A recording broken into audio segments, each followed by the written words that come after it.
Rovich here from the Manly Seagulls. Here comes through Luai. The SuperCoach Experience Podcast is one of the best podcasts going around, boys. They go, Toho! Scores Keep doing what you're doing, and yeah, I just want to say, what a podcast. Running the try. Go the Mighty Eagles. Hey lads, Ewan Aiken here from the New Zealand Warriors. Hope you have a big year with the SuperCoach Experience Podcast. Got the ball to Sims, it's down to he's done it again.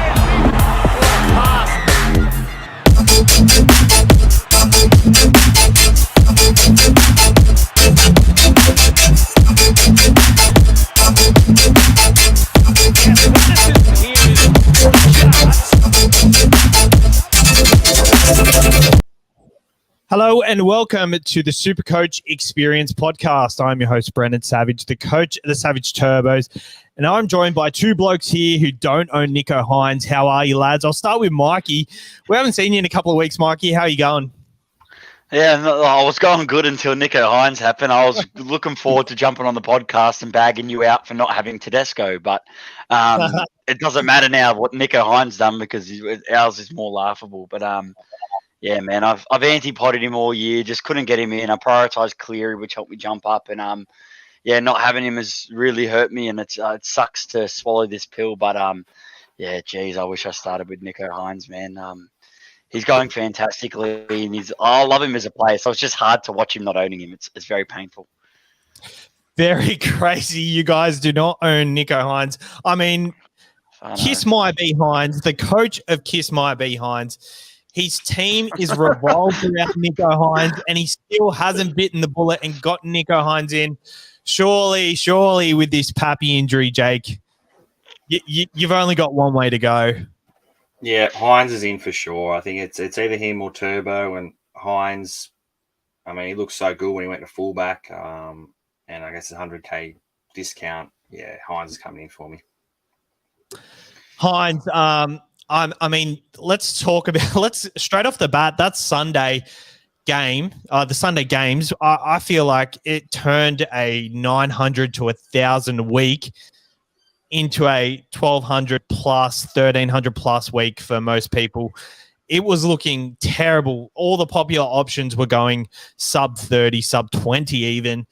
And Nico Hynes, Cameron Munster, Harry Grant, and a lot of people had the captaincy on Pappenhausen. So had you gone the Nico Hynes captain route, you'd be cheering. Guys, Jake, did you go with the Pappy? Yeah, Captain Pappenhausen went with, I guess, the bunch. The other option was Tedesco, but I just could not captain Pappenhausen.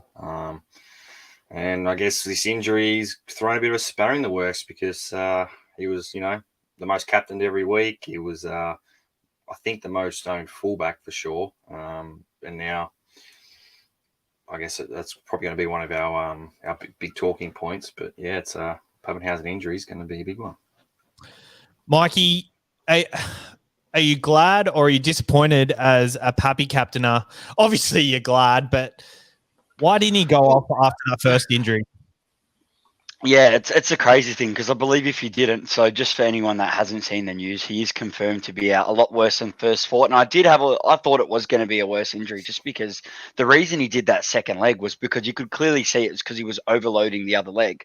He's just putting too much weight on the other leg, and now he's got an injury in both legs. It's a PCL and then the hamstring. So looking back before it, I can't go against why I thought he was a good captain option.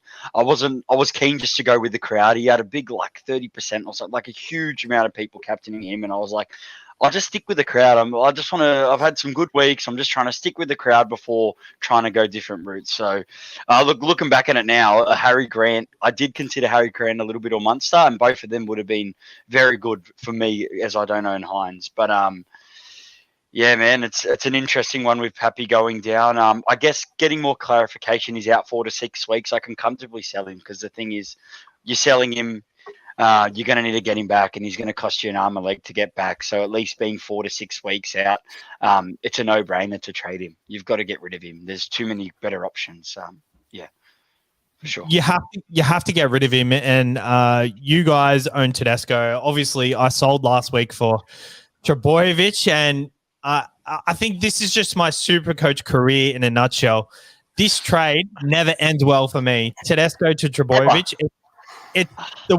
It's the one trade that always burns me. And I like no matter what situation I'm in, it's the one trade that always burns me. So had I held off, I'd be cheering this week had I held off that. So yeah, I was just a bit keen and let the love for Tommy control me. I get really invested in it, Savs. I get way too invested. That's why in the inbox I was very passionate about how I thought that you fucked up, because I'm sick of it burning you every year. You're in such a good position and Tom just burns you every time. Just it frustrates me because 2 years in a row you've spent so many trades around your fullbacks, and I think that's gonna hurt you in the end. But in the end of the day, look, mate, it is what it is. You've got Tom now. Now, I'm interested to see what you're doing with your fullback trade. So I think that's a nice segue into that. So I guess we'll go through it with all of us. But I have looked at it. Had I not done the trade, I'd probably be in the top 50. Had I went certain reserve options as well, I'd be 11th. What are you ranked now? Sorry, so I'm 200. Yeah, so I'm 230th. I went down 100 spots with 1275. I actually think I got off pretty scot-free considering how bad my week was. I played Stags. I had Tupanua, who went terribly for me. I played Tuolangi. There was just a lot of 50-50 calls that I got wrong.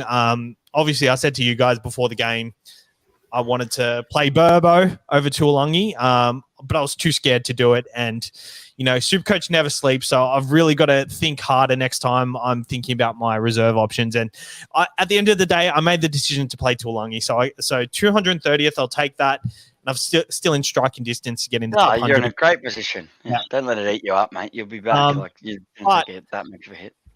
Exactly. But these injuries, Cameron Murray confirmed today out of nowhere for 3 to 4 weeks because of a neck injury. 21% owned too. I own him as well, so that's a bit of a blow. Mikey, with the Pappy injury, 4 to 6 weeks confirmed today, done both legs. He was carrying injuries for the last 4 weeks anyway, which we found out today. So maybe it's a blessing in disguise for him. But who are your options that you're going to? You did ask me the question, and I kind of deferred it, so I'll tell you mine first.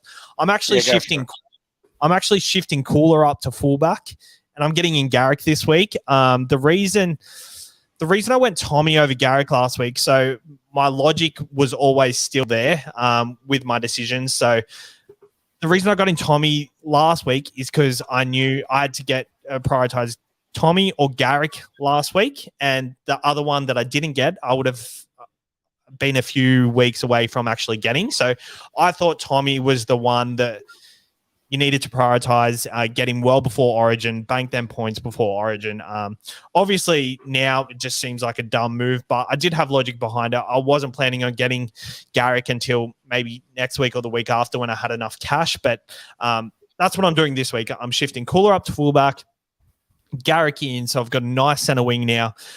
Selling Ilias for Cody Walker, and I'm using my 4th trade boost to sell. It was Tupanua to Ruben Cotter, but I'm going to do Cameron Murray now to Ruben Cotter, and that should allow me to make some trades next. Maybe save 2 next week. We'll see.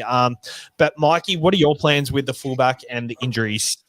Looking at it now, I could have gone Penasini to Garrick last week. I went Cobbo to which I wasn't happy with. He had a big score. I would have played him for sure. 1275 for me last week. I went down 200 spots. I'm at 6,400. So I've been pretty average the past 2 weeks, but I haven't lost any rank. So I'm happy where I'm at. I decided to trade a week last week. So it was the first trade I've saved, and I've used 2 boosts. So I am light on trades. I did say I wanted to save 2 or 3 over the next fortnight, but I'm thinking of using a boost this week. I'm pretty confident I'll do a boost now.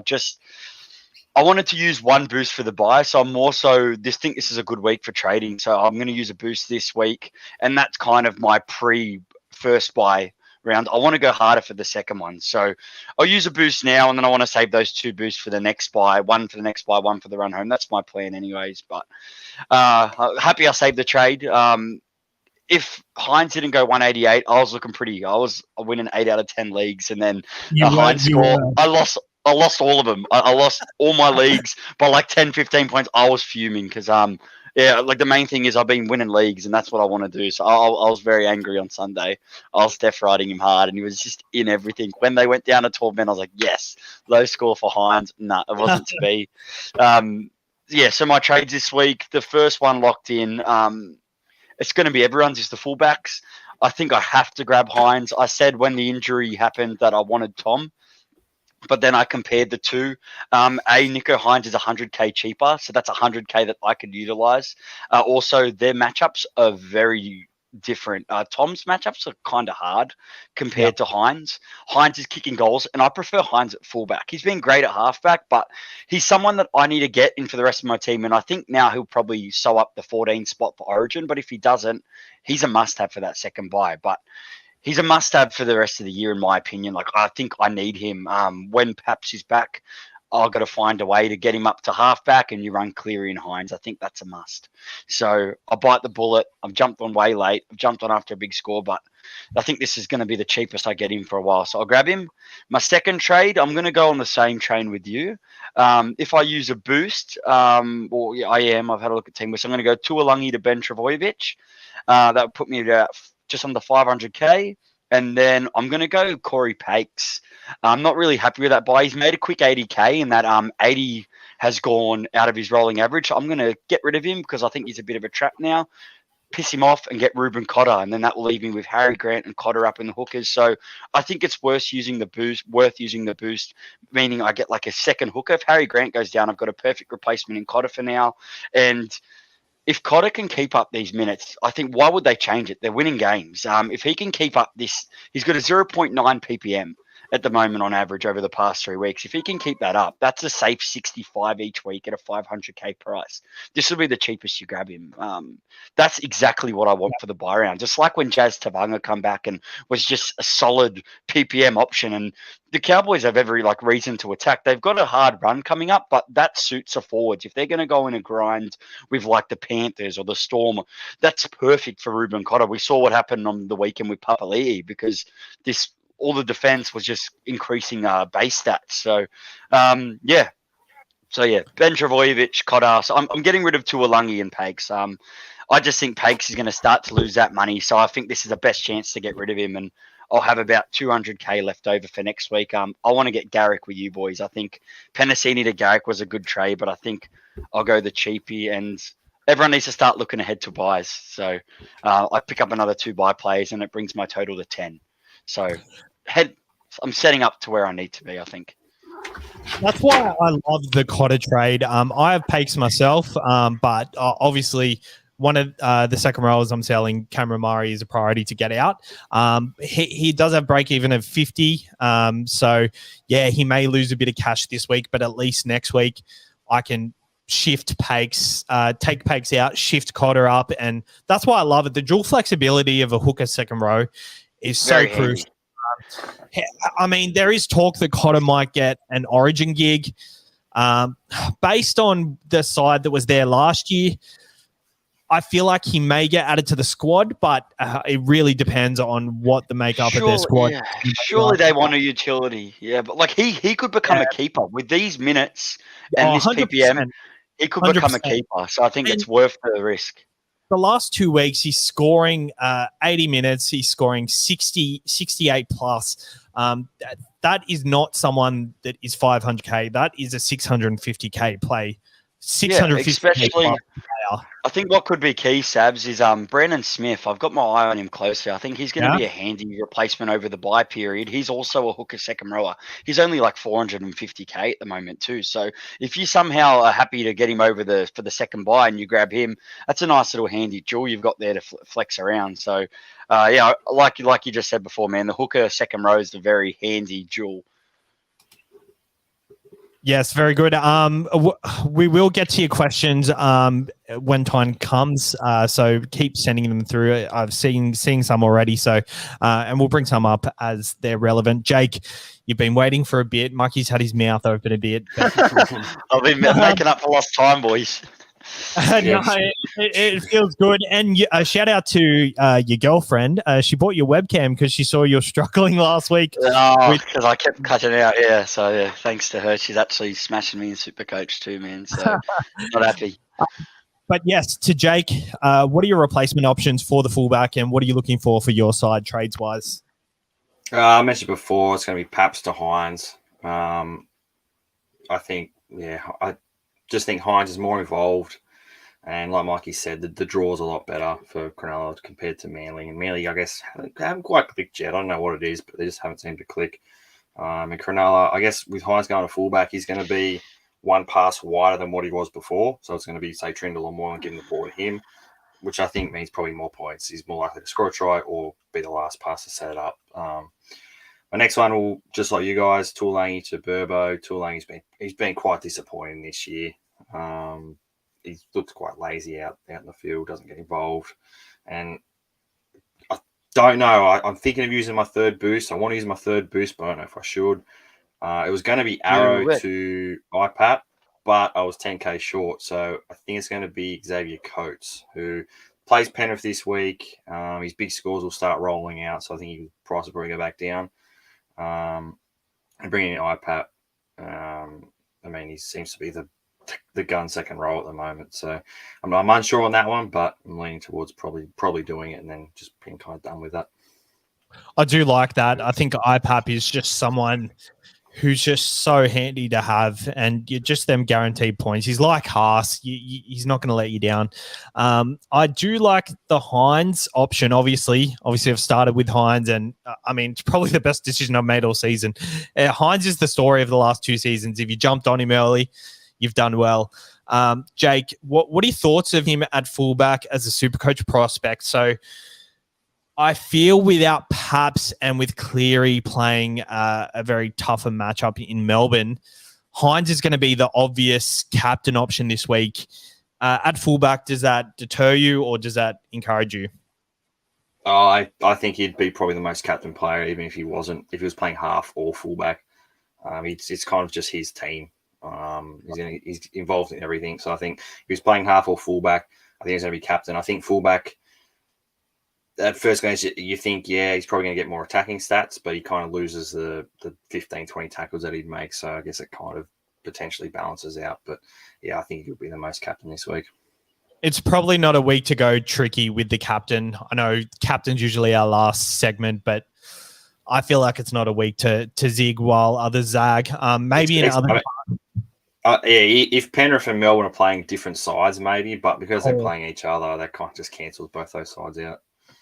So it is Magic Round this week. So massive week of rugby league. First game is on Fridays. Just so you know, if you don't realize it's on Friday and you pull yourself up for a Thursday night ready for the footy, unfortunately it's not on Thursday night, which is good for Magic Round, but not good for us people not going to Magic Round because we're gonna miss a game and we're gonna. Are you going?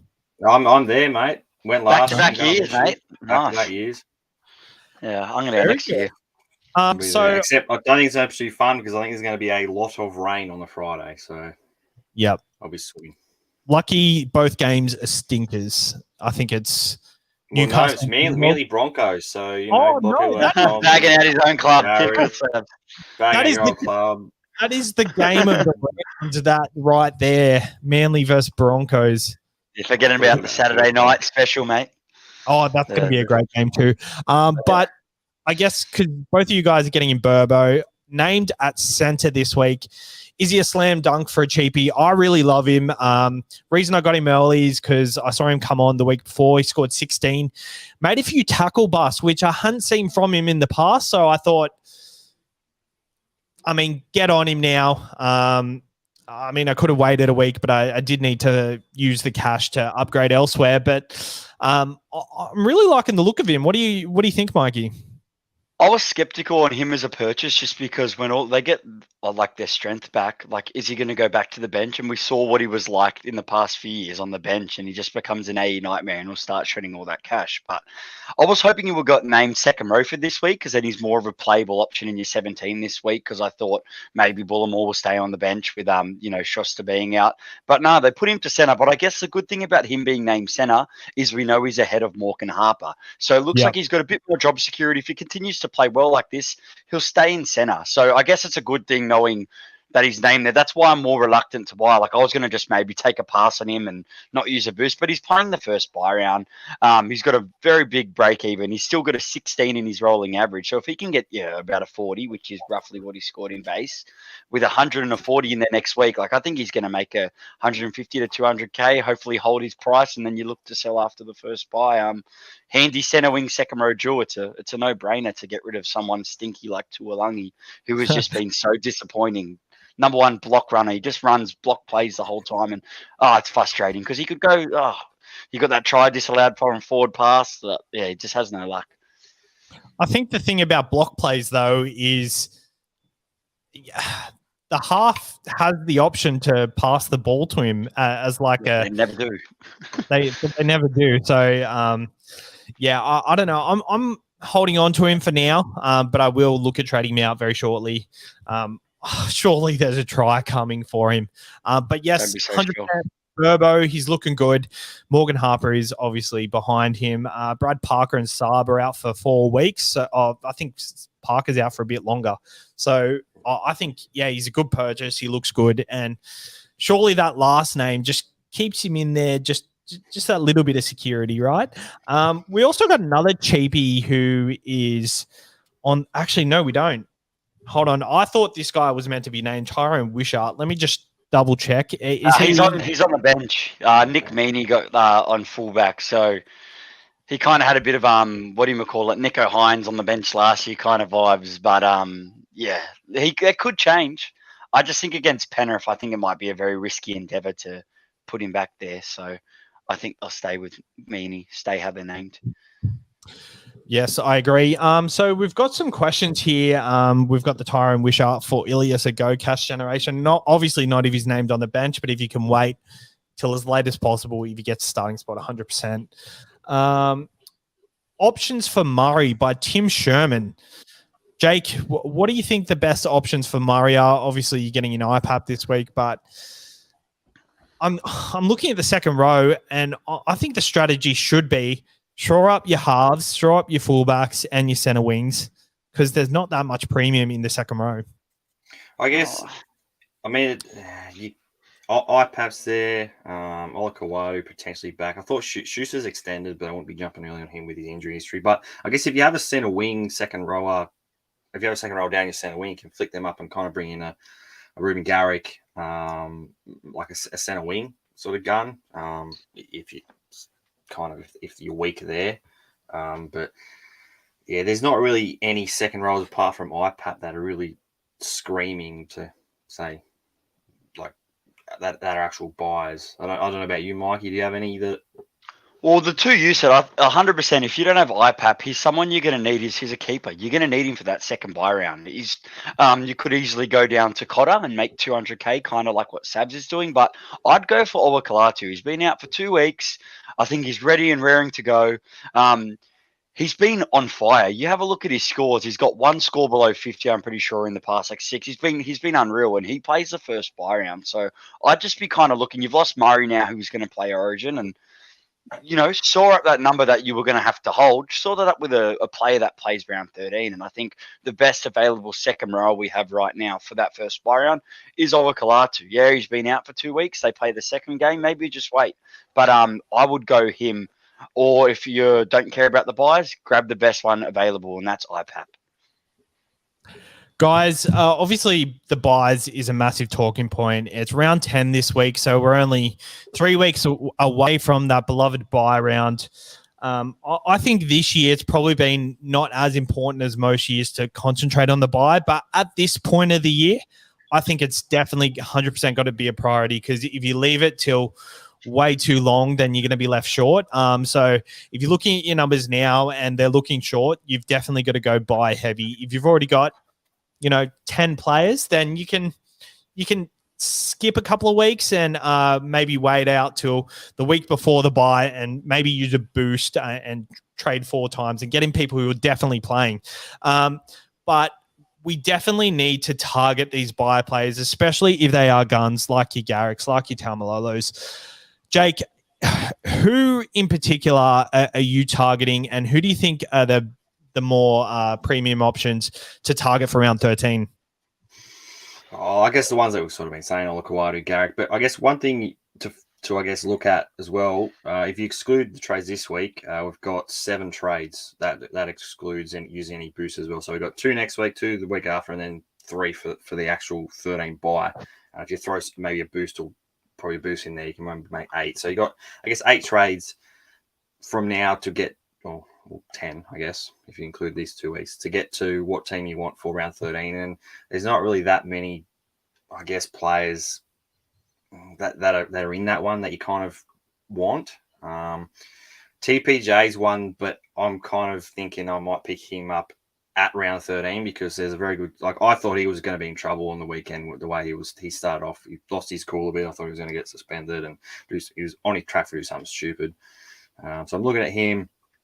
But other than that, I mean, Ruben Cotter, I don't think he plays Origin. I think the utility will be Ben Hunt.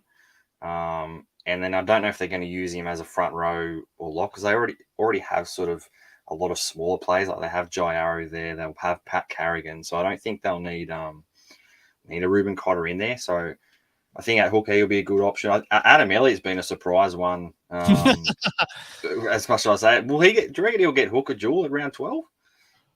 He could. If he keeps playing it, he should. He should get it, even though he's only playing 20 minutes. I did hear Sangster last week say he's probably no chance, but when you look at it now, Starling is starting off the bench and he's being named to start. So I think they definitely will review that, and that'll be reviewed very shortly. So I don't know. Maybe a Pakes to Elliott, if you've got Pakes, is a good option. I mean, he's got a negative break even now, so you're probably going to target him this week, right? And he's probably, because he's about to be 500k. But another one, I guess, to look at this week is the return of Tohu Harris. The Warriors play the first buy, so he'll be a watch for everyone to see how he goes. If he's back to 80 and that ACL is not bugging him at all, then he's going to be a must for round 13 for sure. Yeah, and then the one you forgot out, Jake, was Taumalolo. I don't have him yet, but I think he's going to probably be one you target because he can't get picked for Origin, and he's been pumping out some decent base stats. He does cost a bit with that 50-ish now. He might drop a bit, so I'd kind of wait on Taumalolo, but I think they're kind of the top guys because I think when you look at numbers, a lot of people's numbers would be made up of cheapies that probably need to be sold. So I think you've also got to work out your numbers and make sure you've got enough base stat guys in there to complement them because you might have 14, but 5 of them are guys that could come out like Cooler and that score 20. So I think you just got to kind of make sure you've got quality in there as well as just having numbers.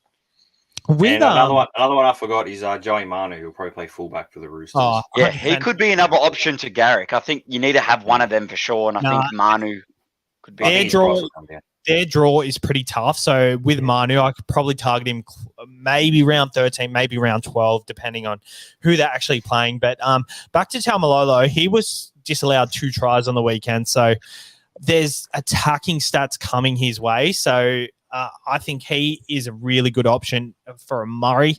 If you're looking at Murray, if you are scared of Cotter or you've already got Cotter, I think Cotter is definitely the value option. But I agree with you, Jake. Ben Hunt, he's a lock for that bench spot, 100%. He's playing awesome. He has to be. Yeah. Has to be. You did mention Ruben Garrick, Tohu Harris. There's Ewan Aiken on the other side. Have you guys still got Ewan Aiken? I never had him, but I can't believe you sold him, Sabs. Why would you? He hasn't been bad at all. He's been so steady. Then he played the buy. When you sold him, I was like, why? I didn't understand. Yeah. I don't know who I sold him for. It doesn't matter. Sabs coming 200 for Mike. You can't say anything.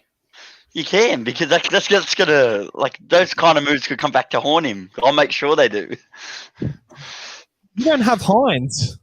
I know, but he doesn't play the bye. Yeah, no, I forget who I was getting in for.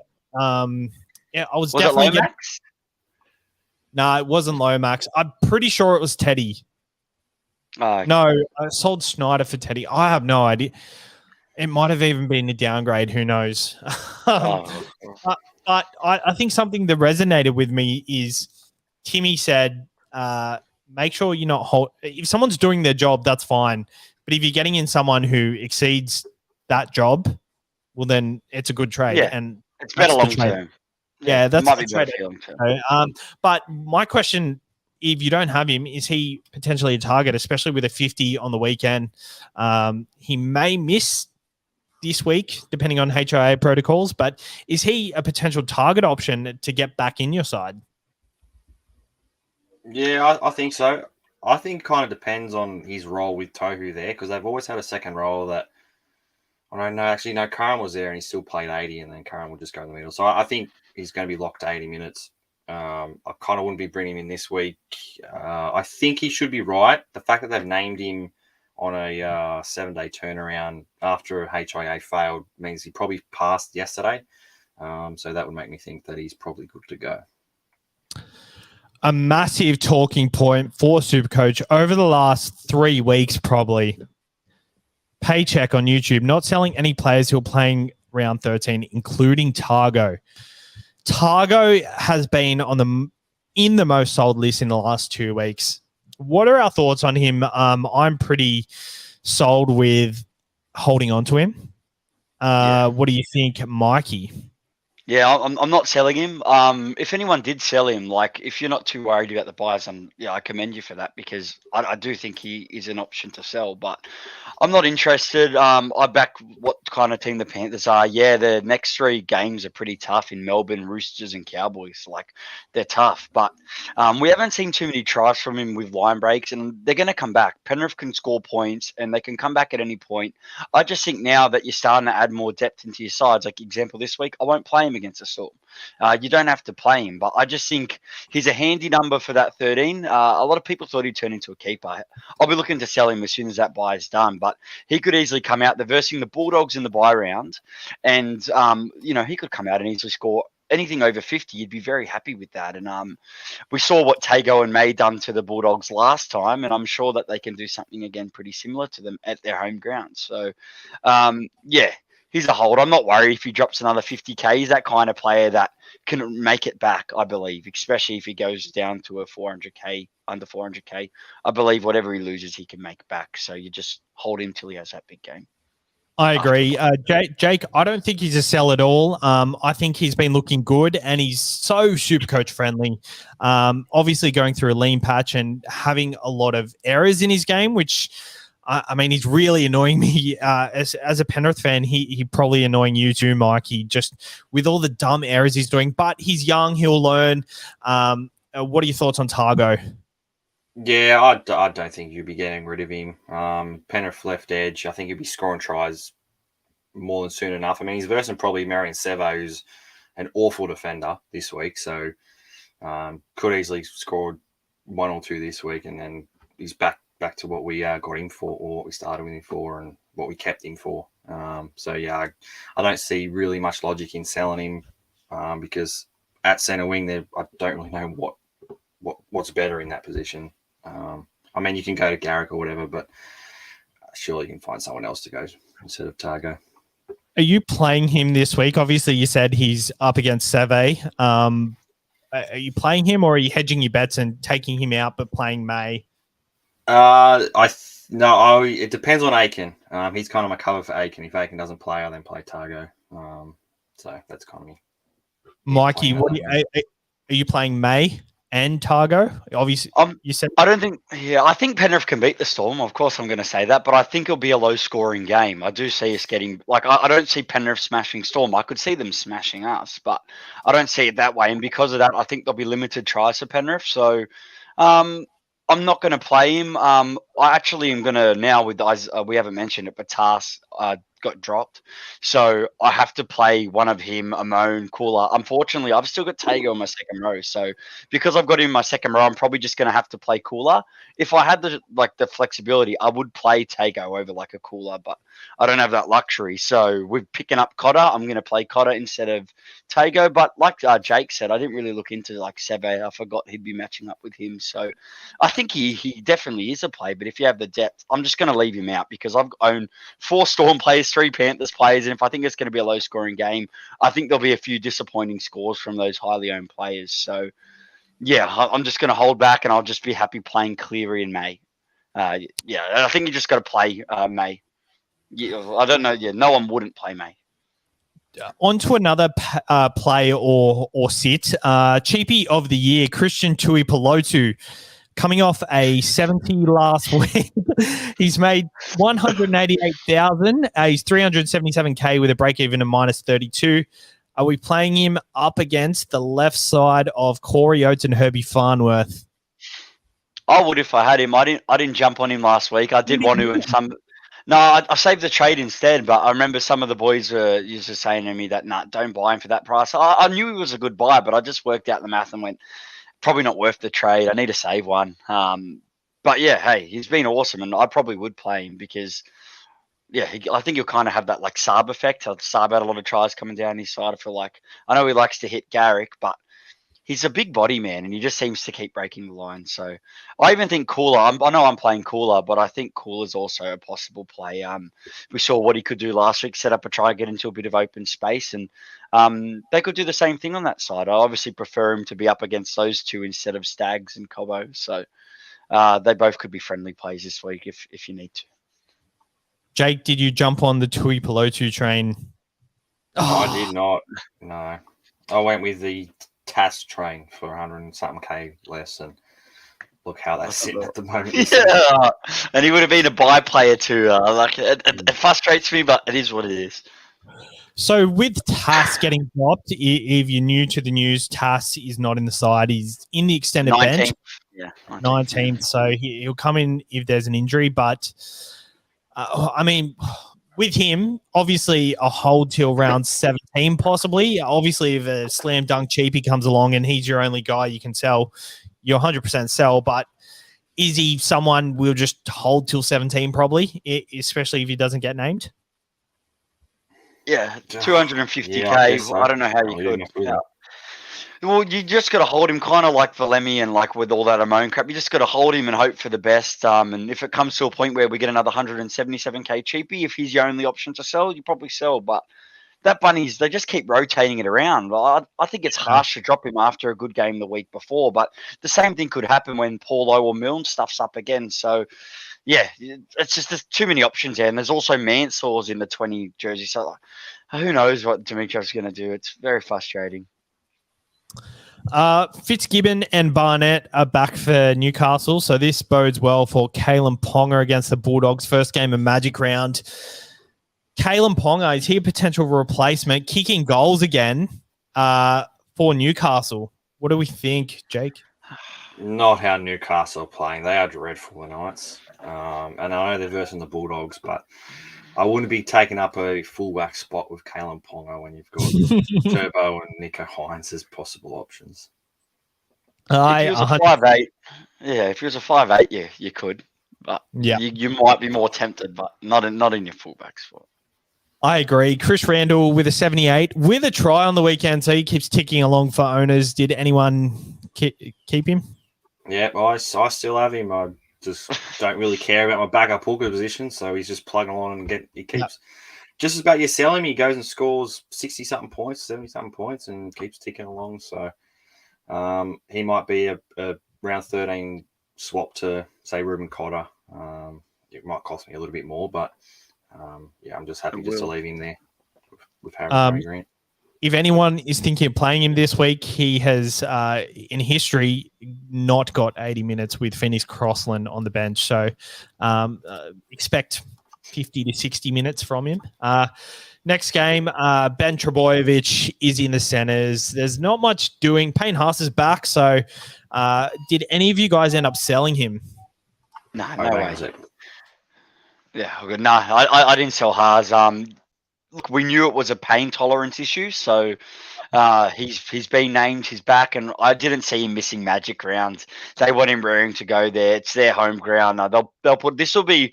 You did say it could be the game of the round. Hey, I think it would be up there. Like if I had tickets to Magic round, I'd be looking forward to that game number 2 behind my own team. But yeah, he'll be up for this.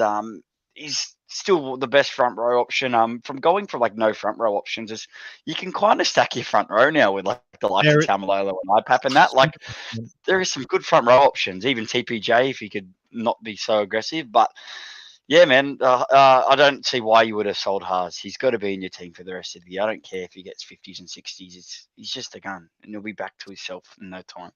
People did sell him, and he's 100%. He's killing it. He's absolutely killing it. So, yeah, I couldn't sell him, and it's going to hurt owners this week. He's going to come out. Yes, it is a pain tolerance injury, but don't be surprised if he pumps out 80 or 90 in base this week. On the other side of the park, Burbo is in. Olaquatu is back. So, yeah, we've already spoken about that. 3 o'clock. Saturday game, we've got the Warriors and the Rabbitohs. Ilias is there. Cody Nikorima is named at 14. So for Ilias owners, I don't think he will come in and play 7 straight away, but it could be an option. I actually really do like Cody Nikorima at 7 and Cody Walker at 6. What do you think, Jake? Well, I started with Cody Nikorima with the bloody Warriors. But I think, his price is plummeted down. If he was to get, say, the halfback spot at Souths, yeah, I like it. I think he's about 300k, so it'd be an exact swap, but you kind of wouldn't really do it. But yeah, I think he offers a bit more than Benji Ilias. Marshall. Yeah, he'll play a Benji Marshall type role. I'm assuming. Yeah. It worked for him well last year. I'm assuming they'll do something similar. I know it's not Wayne Bennett at the helm, but I think at the start he'll do something similar, but. Yeah, I think they're going to invest in lock roll. Yeah, they'll invest a bit more time into Elias, but with Elias's 50 last week, I think I'd be tempted to at least hold another week. Just to have one other look. But hey, if you can upgrade him like you are, then go for it. Here's a real underrated cheapie, Dijon Arce, who is named at number 6. He scored 35 last week, even with the absolute shellacking from the Sharks. Scored 50 the first week with a couple of try assists. He's 240k with a 5'8" centre wing duel. You could do worse, and he plays around 13. Is he halfback or he's 5'8"? I thought he was 5'8" centre wing. 5'8" centre wing. Yeah, I don't mind him at centre wing if you've got a garbage option you want to get rid of because he plays around 13. But you're just getting to the point now where you want to make sure you jump on cheapies that are going to actually guarantee you to make you some good money. Because with these trade boosts, it's just the trades are coming down fast. Like I'm already half my starting trades. Like, yeah, you've got to calculate that when making decisions. You just can't go, yep, I'm grabbing this one now. Like you've got to actually make sure you think about it so you don't regret it. And there are a lot of cheapies that we've definitely got to target the right ones. Viliami Valea, he's at center. He scored a try last week and only scored, I think, 30 or something. So he scored a try. Yeah, he scored a try 2 weeks in a row, both off kicks, and that's why. So basically, you're looking at a 10 without him. You just got to pray, wait for that try with a line break. As soon as the bye's over, hopefully he scores close to the bye round, and then we can offload him. But with the way the Warriors are performing, one-off performance, and he's out of that side. So, yeah, his base is horrible in center. It's so bad. And for Jai Arrow owners, with the Cameron Murray injury, he is named at lock. So, Jake, you're an owner? Yeah. Begrudgingly, I'm an owner. I kind of haven't really won him the last couple of weeks, but he's just stayed there. And I guess Jai Arrow should be, he should get more minutes. He's been kind of playing 60 with a half that's been on the edge. So I think, 65, 70 minutes of Jai Arrow in the middles is going to put him back up there. Yeah, it's going to be good. So, I'm happy I've held him because I expect him to go quite well now that lock for 4 weeks. Agree. I'm actually really keen on him at the start of the season, but it just wasn't a priority, the front row area, so early in the season for me. So, Top Sport, using Are you suffering from symptoms of same-game multi-minus? Try TopSport's Same Game Multi, where your odds stay strong. Some Same Game Multis decrease with an extra leg, reducing your returns. Get the most out of your multi with TopSport, the Same Game Multi with strong prices on every leg, so you win what you're expecting to win. Cure your multi-minus by downloading the TopSport app today. Brought to you by TopSport. Feel the excitement. Don't let the game play you. Stay in control. Gamble responsibly. So obviously we didn't post a bet on the weekend. Sorry, just the weekend got away from me. But looking at the odds right now, I'm thinking straight up Newcastle Knights versus the Dogs. Newcastle Knights are at $2.15 versus the Bulldogs, who are at $1.70. So I think that's a bit of value. If you think Mitch Barnett and Lachlan Fitzgibbon are going to shore up their defense and just them in general. The Seagulls against the Broncos, they're $1.67. That's not too bad. And, Penrith or even Melbourne at $2.25, if you think they're going to get over the line. I like them odds. Is there anything you're liking, Mikey? There's some pretty juicy ones here. Even the Roosters to beat Parramatta at $2.15.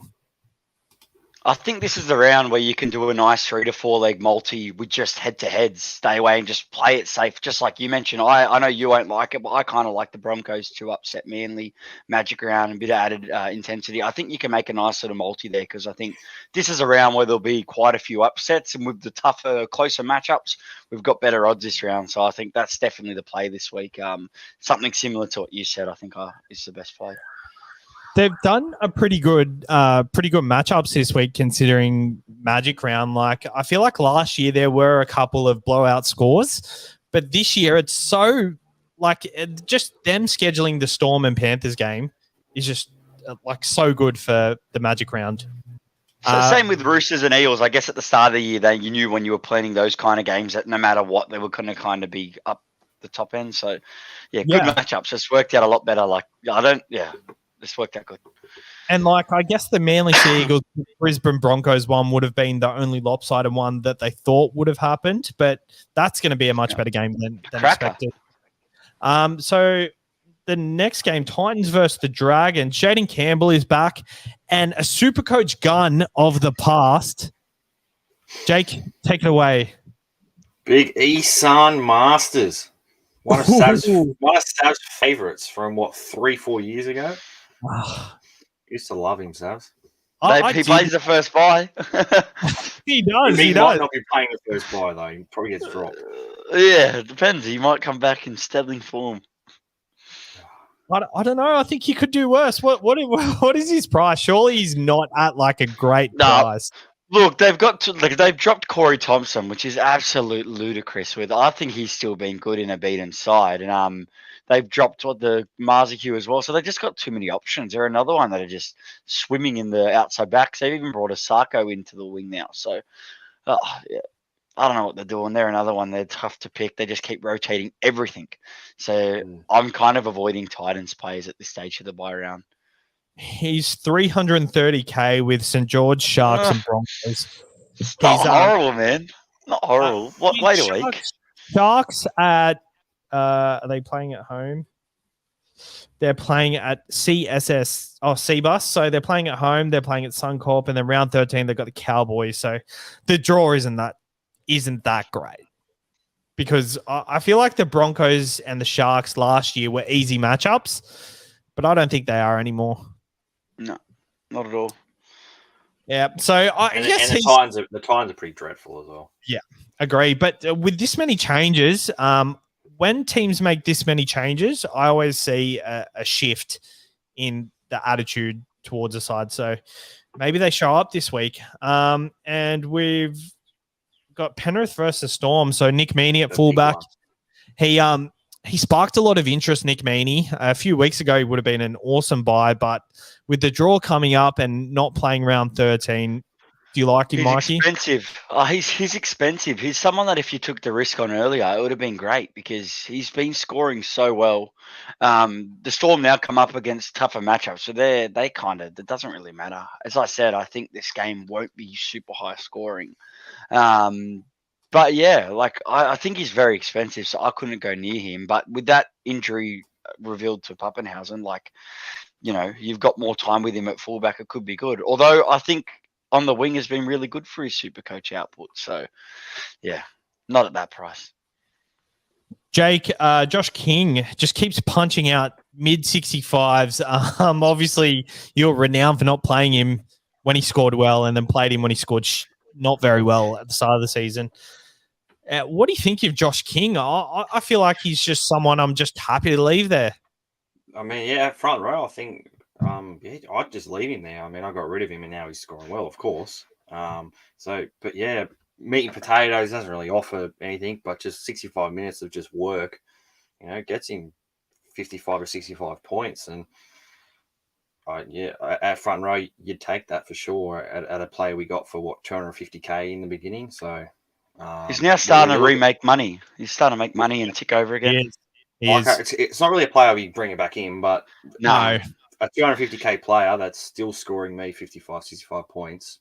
Yeah, I'm happy leaving there for the season. He's probably a keeper at this stage, just like as an 18th kind of man for later. But with those kind of scores, if he can keep a 60 up each week, that's very crucial for the second buy round. So I plan at least taking him that far if you can keep pumping that out.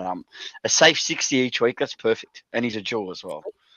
It's crazy because at the start of the season, he was like a 80 with attacking stats, but if he gets attacking stats now, it's a 90 plus because he's just punching out 70s.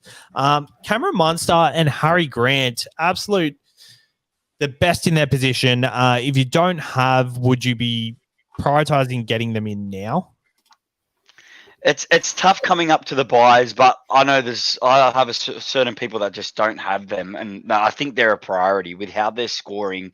They're having elite Supercoach years. Like we've got the old school Munster back. Like they're both doing too much damage not having them. Yes, the Storm have been packing on a pile of points, and I do see a low scoring Munster game coming up soon. Could be this week, but not having them is going to do too much damage to your Supercoach sides. Harry Grant is so far ahead in the hooker position.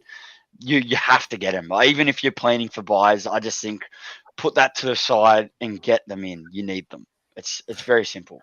Last week, Harry Grant, 3 try assists and only scored 113 or something. I thought that was 30. No, the week before. So I thought that was his absolute ceiling, and then he comes out this week and punched out 138. A hooker with that ceiling is absolutely crazy. Munster, is he? If you're considering anti-potting Hynes as a captain option, Munster is quite renowned for scoring very well against Penrith. Yeah, you're right. And this year, he's already scored 3 tons and a 96. He only scored 3 tons in total last year. So that just shows you how Munster is going. Is he a potential captain option? And especially with Meaney at fullback, who will only be really running, that creates Munster as the extra man possibly playing that fullback sweeping role.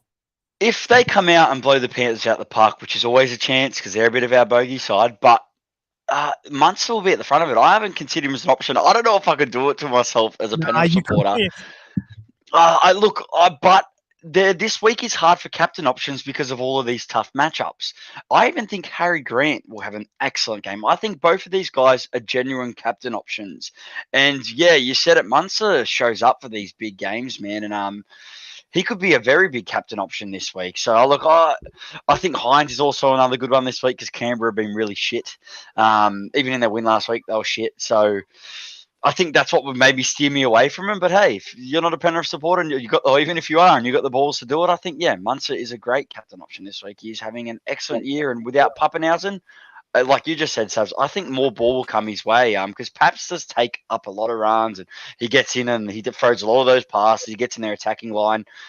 This is only going to be better for Munster and Grant because they're going to have their hands over it a bit more.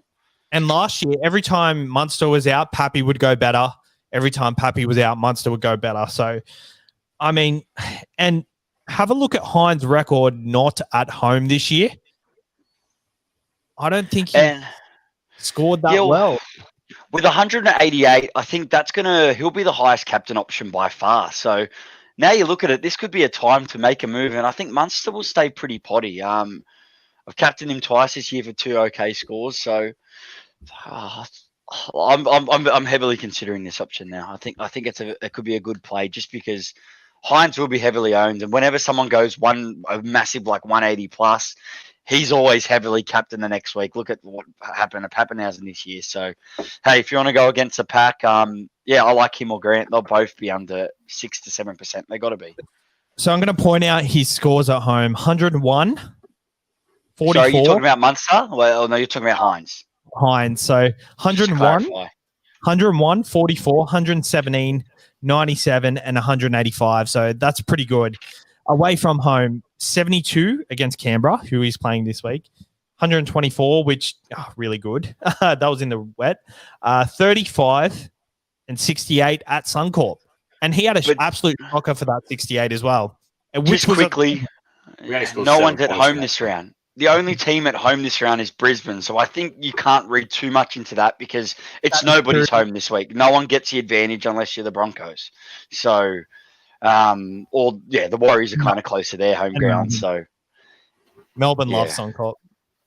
Yeah, I know. I'm kind of hoping without playing Melbourne. Not at Melbourne's a good thing, but you're right. Suncorp is another home ground for them. I don't know. I personally couldn't put the captaincy on Munster against Penrith because that's just you brought it up. You were super keen. Like, look, I'm considering it. It's a great idea. It's a great idea. I think it's worth considering. Every single scenario because I hate jumping on the big captain option of the week. So I like to look at the positives and negatives. For me, there's probably not enough to sway me either way just yet. I think Hynes is still a great option, but I think it's definitely something to consider. There's 3 Sunday games this week, and the first one that kicks off at 1:50, and that's Sharks and Raiders. We've gone over that. Croker is out. Elliott at hooker again. Hynes fullback, Tracy centre. Trindle is back in the side, so Kennedy's only out for 3 weeks, isn't he? Kennedy's only 2, Ramian's 3. So right. Okay. So I wouldn't consider Trindle, but I mean, interesting to see if Trindle comes in and kicks goals. Hynes has been doing okay. He hasn't been kicking very well. He's not no way. He missed 3 on the weekend, didn't he? Was that Hynes? He misses quite a lot every weekend. He does. Yeah. Okay. It's just lucky we don't go in close games with the Sharks because we. Jesus. Is this making you switch to Munster even more and more?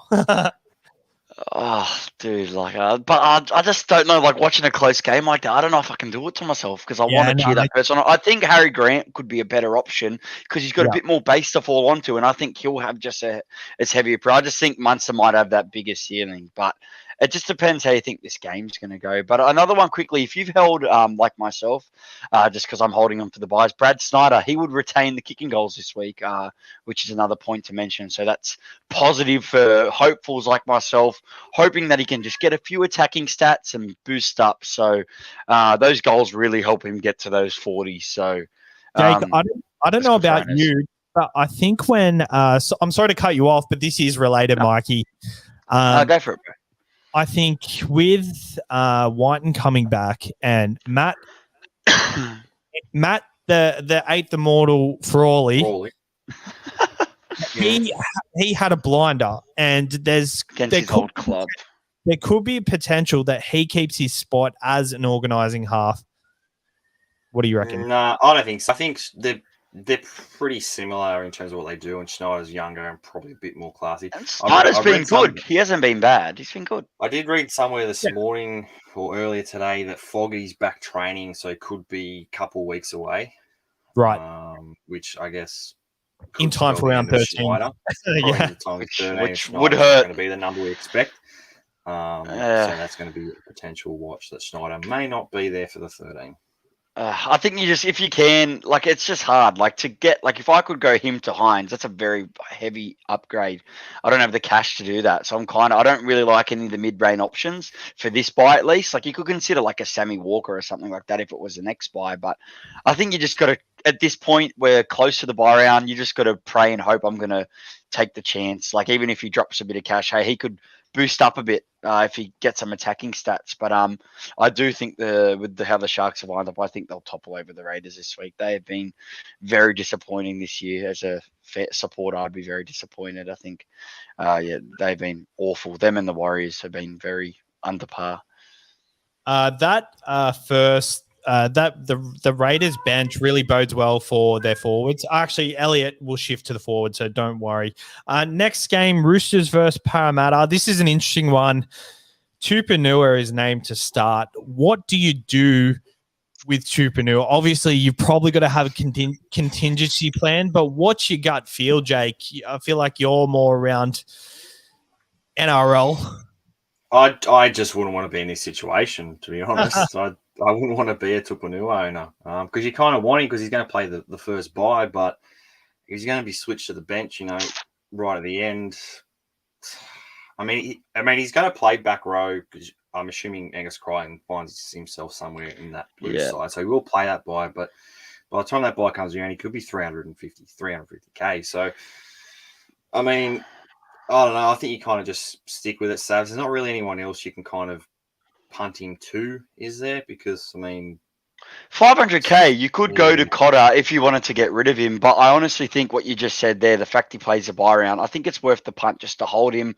I just think if there's not a late switch you can do, Savs, I wouldn't play him at all unless there is someone you can go to, because I reckon he will revert back to the bench. But with Angus Crichton coming back from Origin, they could decide to rest a few players like Robbo normally does. He'll be handy for that bye round play anyway. So I think 500K though, if you could do an upgrade, go for it. But I think, with that buy looming, I'm just a sucker to hold for an extra number. I definitely can, but Cameron Murray is out, so he's probably just more of a priority just to sell. Hold him for that number, man. So I may as well hold him for the number. We've also got Connor Watson back in the side, so he's at a pretty good price. Relatively high break even. Is he someone that we see ourselves potentially being able to switch with Ruben Cotter and have one in the second row and one in hooker? Yeah, well, here's another, like we said about Brandon Smith. He's one that works for that buy round. What's his price, Sabs? You got his price in front of you? Just under I think 5, I think, is it? No, I think it's 400 or 488. Okay, you see, I'm keen for around the 450. I think an under is a good price for him. Even 480, you could go in, but just depends. They keep having all these injuries in the hooker, and Watson included. If he can stay fit and get good minutes, and potentially, but their bench is a bit of a headache. 480 with a 78 break even, coming off a 34. So if he scores relatively low this week, he'll have a high break even next week. And then maybe the week after will be time to jump on. He's averaging about 55 minutes as well. So, Watch might be a late jump on. Yeah. Hutchin on the bench. So I expect him to go back to the bench and then come on after 15, 20 minutes. And the last game, Cowboys versus the Tigers. Tigers. I mean, they're showing up. Playing better. They definitely gave Manly a run for their money. Tuolangi, you're both selling. He just hasn't shown enough this season to warrant holding. But if you do hold, could pay off. It's not the worst. It's not the worst hold. I feel like he is going to have a breakout game, but I feel like it's not coming soon. It's going to come in between probably round 13 and round 17. So if you keep holding and you can keep punching out, like the 30's not good, but if you can keep punching around the 40, he could be a hold to the second one if you're not going to get rid of him. But I just see Ben Travojevic as a perfect replacement because we don't get too many second row cheapies with a break even like that. Yeah. So I think it's just a no-brainer. You make 120 to 30K from doing it. And he's now proven to be not a playable option. I just can't play him with confidence with that floor. So it's the perfect time to go, in my opinion. And we've on the other side of the park, we've got Ruben Cotter's named to start, which is good, and then not much else really. We've got Reece Robson, who's been secretly playing 80 minutes. He seems like not a bad hooker option. Don't know if I'd waste a trade there, but what do we think of Reece Robson, Jake? Yeah, I think it's good. I mean, when he sort of started playing, he always had this running game. He was always like, this guy can be super coach friendly, but he never got the 80 minutes. They always played Granville, or I can't remember who was before him, but they always had a bench hooker, and he kind of played 80. But now he is. You're taking stats haven't exactly flown in, and I guess at that price, you kind of don't really want to bring in a Robson as your second hooker. Yeah. So, I mean, it's not a trade you want to use, I guess. Nah. I think you'd want Damien Cook or Cotter. 480, and he's had scores the last 3 games of 80 minutes, 64, 55, and 67. So they're not bad. It's there. The potential's there, and he's playing 80 minutes. So, I guess it's just one that you don't really need to get him in your side. He would be a super pod and a good number for that first buy round. So, look, if he gets some attacking stats and the Cowboys are playing well, we did mention before that there's going to be a lot more tackles up for grabs for these, what we believe to be these closer games coming up.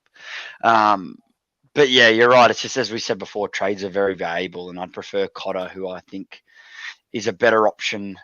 They're very similar in price, and I just think I'd prefer to take Cotter with that low break even over Robson.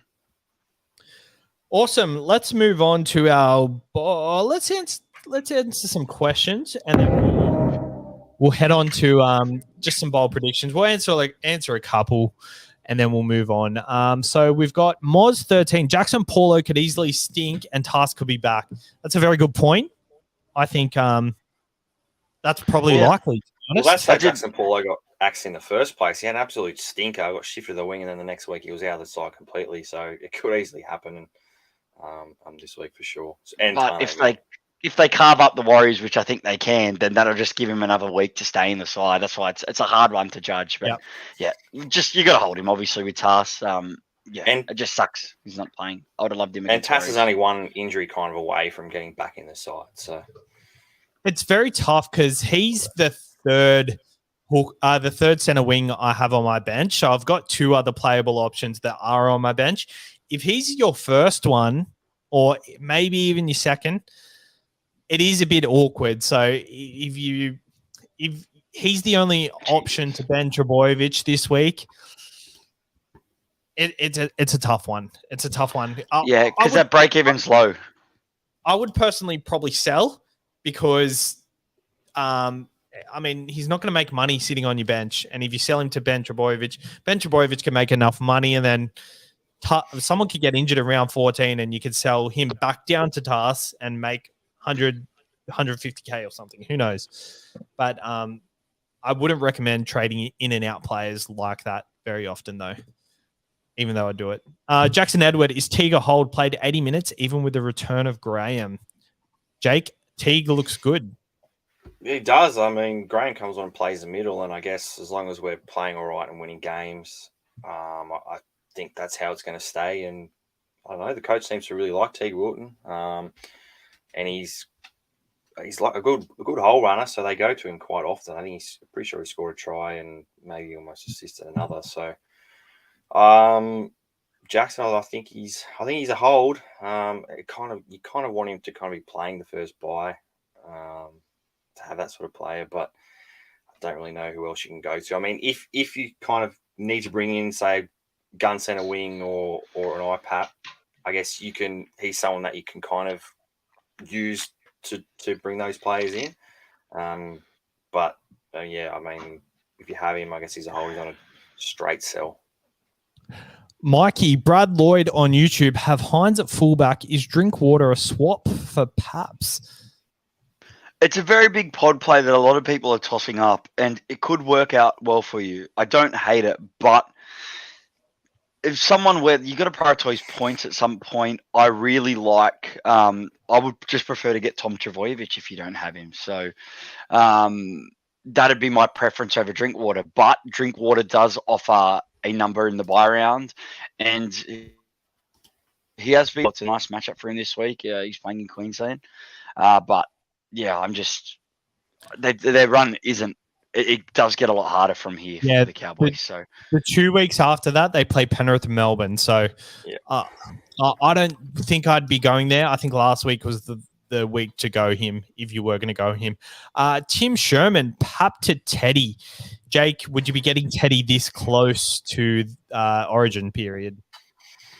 No, I don't think so. I think you go Hynes or... Well, I mean, we're saying the same thing about bringing Tom Trbojevic in, so why can't you bring Tedesco? But Roosters have a tough draw. Low break even though, Jake, and if he does still keep going well, like he could be a way to get back to Pappenhausen. Because I know I'd happily, that could be a way I get Pappenhausen back. I'd say goodbye to Teddy to do that. So, But if you think he's going to go 30, pump out some 30s and 50s, and it's not a good option. Depends. Savs, what do you think about that one, Savs? Because you're the one. Do you want Teddy back? Yeah, you don't own Teddy. Are you worried about not owning him? Like, do you want to get him back? I think I am. He's not that highly owned though. He's been killing it, and he even before I sold, he was looking heaps better, and I was loving him. I was loving him as a Supercoach player, and I'm not surprised he came out and scored 3 tries. I wouldn't be surprised if he does it again against Parramatta. If the Roosters click like they did on the weekend, he's going to be a massive part of it. And historically, we're talking about players with good records against clubs. He's always scored well against Parramatta as well. So I'd probably do it in the plan to get Pappy back eventually. I think you've got a good point there, Mikey. You make a nice 200K as well from that. So, and he's got a low break even. I don't hate it. That 200K could be that it's like a Penasini to Garrett kind of trade. Like you could really do a lot with that 200K. And then Teddy could get up to that amount. You could sell Teddy to Paps with and possibly make money with that if Paps goes down a little bit. There is a world where he gets some 40s and 50s, and there is a world where this could be his peak price. We don't see him go too much. That is a world too, but you definitely, with the player Teddy is, we've seen what he can do again. He's looking way more involved. I think he's going to float around this price anyway. So he looked great. He scored a hat-trick. Normally when he scores a hat-trick, he goes 150 plus, but he is hunting for the ball, and he looks hungry. So no tries though, hey. No, none. I'm pretty sure there was none. So that's why. Normally, usually he does. Josh Camplin, Jake, is there actually any better Supercoach players than Dean Sipper? How's he going this year? Last couple of weeks, shocking. So is he behind you in the rankings? He's way behind me. He was level with me a bit, and now he's way behind me. Josh, I think Campo's doing well. He's 4,000s, but he's also behind me. So. Yeah, he keeps on giving me a hard time when I have a really bad week, and now I'm catching him in the rankings. So be very careful. Yeah, I think he needs to watch out coming for at himself, me. actually. Campo. Yeah, be careful. Be careful. He's going to be very quiet in a couple of weeks, I think, when we're all past him. Yeah, he will. He hasn't tuned in a couple of weeks. He wasn't here last week. He's usually here. He's been a bit worse every single week. It's because I've returned. I'm pretty sure why he's back. So thank you, Campo. Mitch Webb, Turbo or Teddy? Obviously, we just had the Teddy chat, but who would we choose, Mikey? They both have hard runs. So I think if you can do a lot with the 200K, I'd crazily go Teddy. But like Turbo ceiling's just elite. And it's tough. He's your best VC option this week. If you have like Hynes as in your halfback, and you could do a VC Turbo C on Hynes, I think that's the perfect scenario for this week that I would like to do. But if you can do a lot with the 200K, I don't think there's a right answer to this one. It's team dependent. And the pod play is Turbo. So a lot will jump on him, but at the current trade-ins, 5,000 people. Sorry, go Sabs. Yeah, he's not that highly traded in. I thought he'd be on top of the list, like by far, but it's because of Hynes. So everyone that doesn't own him, like he's now 5,000 more people have brought him in, which is me and Jake amongst those 5,000. So because of that big score from Hynes, he's not going to be as highly owned as you think. So that could be the play. Yeah, that's I think purely because of that 188 from Hynes is making people go, shit, we need him. I think if you're happy with the side, go Turbo. If you need some cash to upgrade elsewhere, then go Teddy. I think that's just the simple answer. Scott Thompson, does Arrow play Origin this year, or did he get banned from when he played up? He did play up, but no, he's allowed to play. Same as Appy Coruscant. They both mucked up, but they're both allowed to play. He'll be in there. Arrow will be in there. He'll be in the Queensland side. And- They don't really have many and- middle forwards, so He can kind of play anywhere in that forward rotation too. I just think he's suited for that kind of play style, and Billy Slater will know that. And we've got one more before bold predictions. Jack Garrity, Luke Keary, kept him since round 1. Should people bring him in? So he's 430K now. The draw does toughen up a bit, but he plays round 13 and quite cheap. well, last week he was 360K, and one of my mates brought him in, and I thought, yeah, I do like that move. If you say go on Elias or Elias, yeah. him, it's good. Now it's going to cost you an extra 80 or something K. But the fact they have a very tough draw. They have, I think, Penrith, they have Storm, Cronulla might be in there as well. And then even after the bye, they verse Penrith and Melbourne again and Parramatta. So their draw all the way up to round like 17 is hard. So I think last week was probably the week to get him. If you hold him for this long, like you're cheering all the way to round 13, then you're going to move him on. Yeah. But I think it was a last week play. Yeah, it was a last week play. With that draw, if his draw was better, I'm happy to pay that for him. But I've never been much sold on Keary as a super coach option. I've never owned him, and I'm not interested with him. Yeah. I pretty much think if you started with Keary, delete the app. Well, that's a bit harsh because I'm pretty sure Timmy actually owns him from the start. He did start with him. Yes, he did. And he's coming for you. So we didn't mention how Timmy performed, but I'm not sure what his ranking is. But is he in the top 1,000 now? He's fine. 707. He's making all the right moves, man. He's a tactical genius, mate. He'll be up there again. I know he's ranked 727. He's been pestering me at work. He's just started with me like he's come in. I got him a job at our work. He's pestering me. He's like, I'm coming for you. But I'm looking at his reserves. He's got Davey Mawali, Viliami Valea. I think he's got 2 more nuffs like Sonny Luke and stuff. I just think he put himself in a hole with that, and he's going to regret that later. But for now, I mean, he's confident he can win it again. And if he wins it again, I'll be so happy for him. I hope he wins. No one's ever done it before. He's got boosts up his sleeves. He's smart with his trades. That's the difference where he's gonna come for you with trades. Exactly. So if he's got them nuffs, at least he's got the trades up his sleeve in case things go wrong. So as long as you pile on the points, it's fine. Like it will undone you at some point. But if they're scoring fine and he avoids injuries, he's gonna keep scoring. Maybe he's on the right. So let's go to our bold predictions and captain options. I was going to play this Captain Planet button, but I keep getting copyrighted on YouTube. Didn't work last week. So I'm going to press it, and if we get copyrighted, it will never be played again. So it's going to be copyrighted. So. By your powers combined, I am Captain Planet. Captain Planet, he's our hero. Gonna take things down to 0. If we shout out Captain Planet, will it not be taken off? We're just going to shout him out just in case. So shout out to Captain Planet. Shout out to Captain Planet. Shout out to Captain Planet. You're a good person. Go check out Captain Planet. You can find him on Cartoon Network 30 years ago. So, and you can look him up on YouTube. So, Captain Planet. That should cover our asses. All right, let's go to an option. I'll start off VC Turbo, Captain Hynes at this stage. Maybe late swap to Munster. We'll see, but I really doubt it. Mikey. I think that's the best option. I said it before. I'm not able to do that. I brought Hynes in. The thing that led me towards a Hynes wing is if I had Turbo, I'd be scared to captain him with how the Broncos are going. I'd VC him, but with getting Hynes, I know I could happily captain him this week. He's already at 20% captain.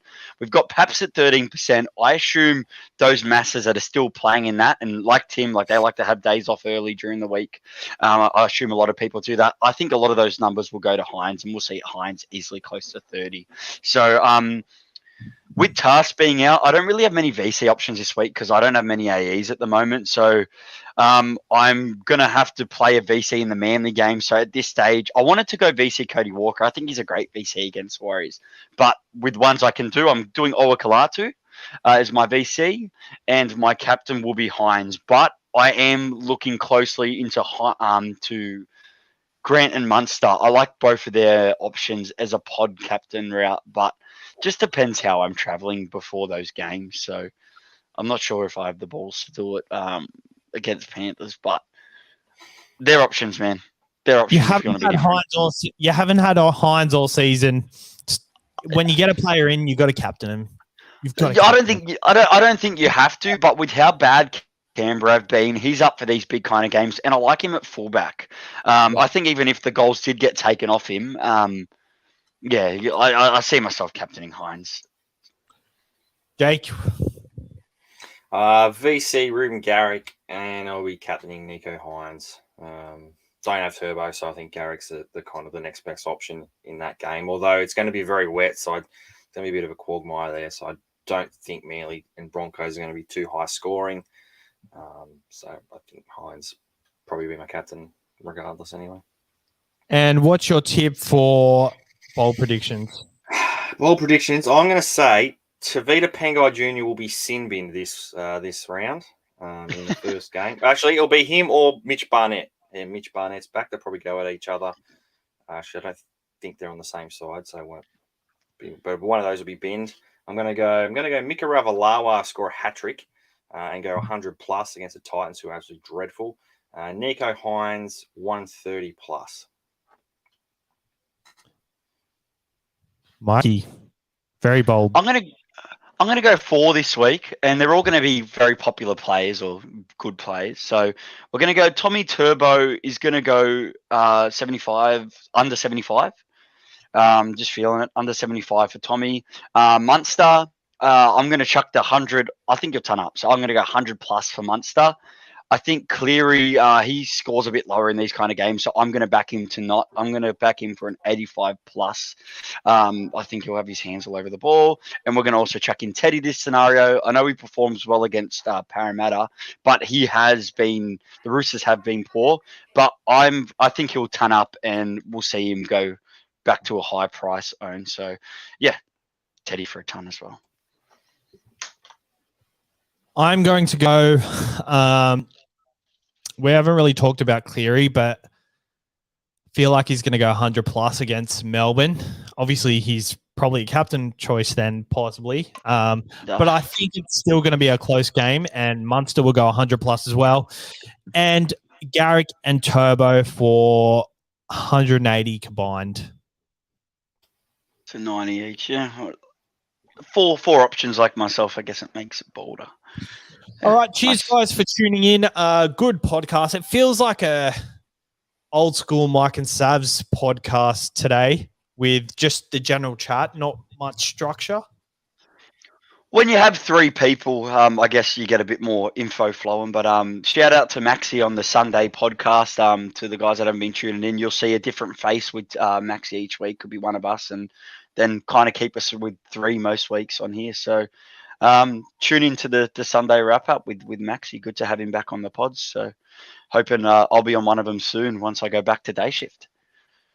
Yeah, well, that's the reason we started doing the Sunday ones, so we can pretty much have one of us off each week, have 3 of us, because I felt like with 4 people's fine, but just when it's online over like just online, not in person, it's a bit clunky and it's a bit hard to.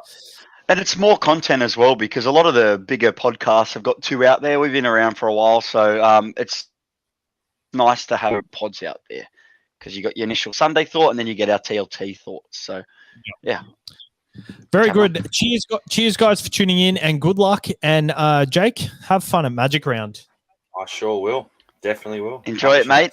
Enjoy it. Cheers, guys. Cheers.